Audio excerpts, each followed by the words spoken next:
आप सभी को नमस्कार।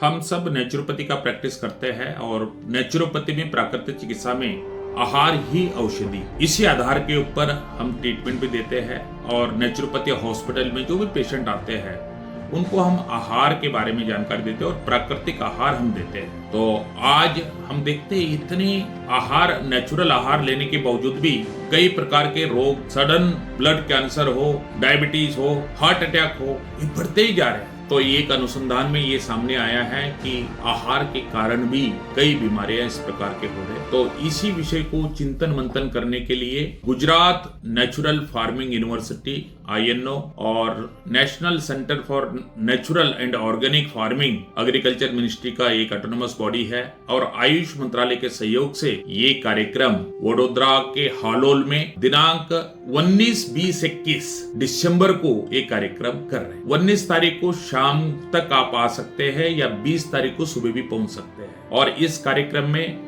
नेचुरल फार्मिंग में जो अभी तक अनुसंधान हुए हैं और नेचुरल फार्मिंग यूनिवर्सिटी के माध्यम से जो PG के PhD के स्टूडेंट जो अनुसंधान किए उसके बारे में भी जानकारी देंगे कि मल्टीलेयर फार्मिंग और कम जमीन में नेचुरल फार्मिंग, मल्टीलेयर फार्मिंग कैसा करना चाहिए और नेचुरल फार्मिंग ऑर्गेनिक फार्मिंग में फर्क क्या है। बहुत बड़ा फर्क है, तो बहुत बड़ा अंतर है। ये सभी समझने के लिए नेचुरोपैथी और योग के ऊपर ये बहुत बड़ा सम्मेलन हो रहा है। वहाँ पर नेचुरोपैथी के भी डॉक्टर्स रहेंगे और नेचुरल फार्मिंग में काम करने वाले डॉक्टर्स और रिसर्च साइंटिस्ट वगैरह रहेंगे। आप सभी को मैं सादर आमंत्रित करता हूँ। विशेष रूप से जो नेचुरोपैथी का हॉस्पिटल चलाते हैं, क्लिनिक चलाते हैं या प्रैक्टिस करते हैं, उन सभी को ये नेचुरोपैथी और नेचुरल फार्मिंग को इंटीग्रेट करने के लिए ये बहुत ही महत्वपूर्ण साइंटिफिक सेमिनार रहेगा, कॉन्फ्रेंस है ये। और 800 रुपए रजिस्ट्रेशन फी है। 800 रुपए में आपको वहाँ पर 2 दिन रुकने का, खाने पीने की सभी व्यवस्था है। और वो एक पवित्र शक्तिपीठ के पास है,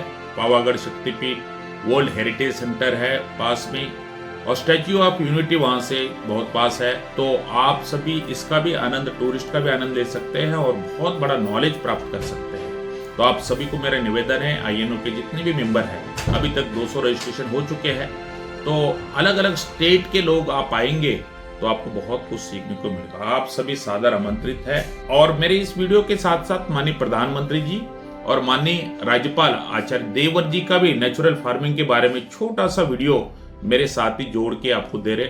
आप जरूर देखें और इस लिंक को आप जरूर शेयर करें। बहुत बहुत धन्यवाद। नेचुरल फार्मिंग एक ऐसा विषय है जो मेरे दिल के बहुत करीब है। भारत नेचुरल फार्मिंग का ग्लोबल हब बनने के रास्ते पर है। नेचुरल फार्मिंग का विस्तार आज 21वीं सदी की कृषि की मांग है।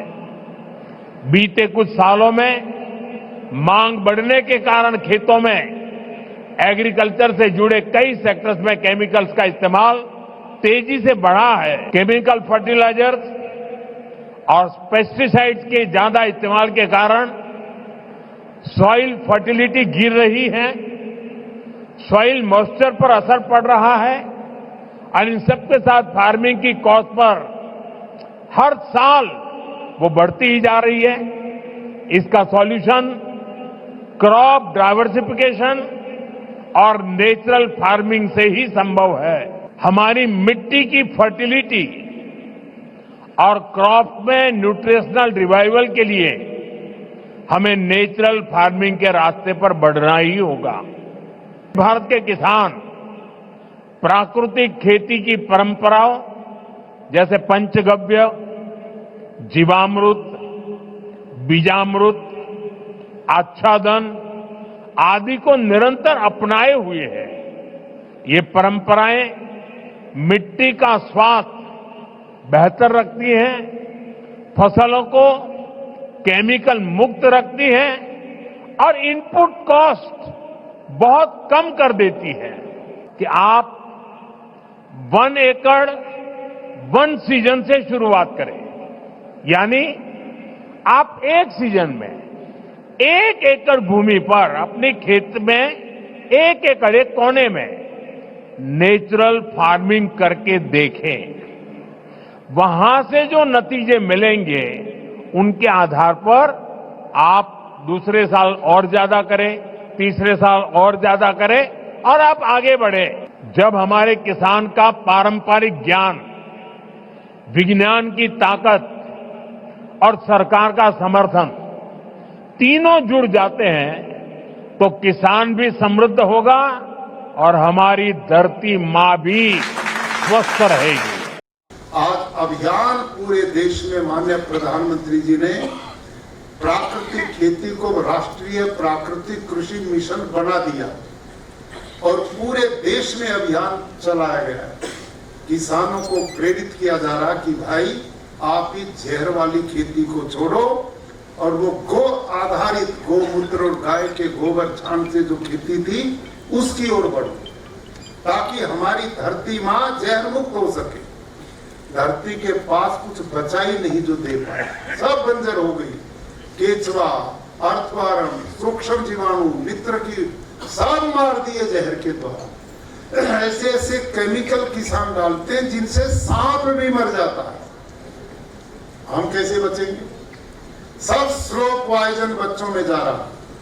आज मैं बता रहा था, अभी 1 महीना पहले दैनिक भास्कर अखबार ने एक रिसर्च छापा और इस रिसर्च फ्रंट पेज पे सबसे ऊपर, और उसमें क्या था, 105 माताएं उन्होंने ऐसी ली जिन्होंने अभी बच्चों को जन्म दिया। उन सब माताओं के दूध के सैंपल लिए जो बच्चों को पिलाती थी। 105 में से 105 की माताओं के दूध में जहर पाया, यूरिया पाया, डिटर्जेंट पाया, तरह तरह के केमिकल पाए। अब इस हालत में चिकित्सा कोई सी भी कर लो, ठीक कैसे बचेंगे जब हमारे अंदर पानी में भी जहर, खान पान में भी जहर, हवा में भी जहर, दूध में भी जहर, फल फ्रूट में इतना केमिकल, तो कैसे स्वास्थ्य बचेगा? हमने जड़ को पकड़ना पड़ेगा। पत्तों को सींचने से काम नहीं चलने वाला। जड़ है प्राकृतिक खेती और प्राकृतिक चिकित्सा से प्राकृतिक जीवन शैली।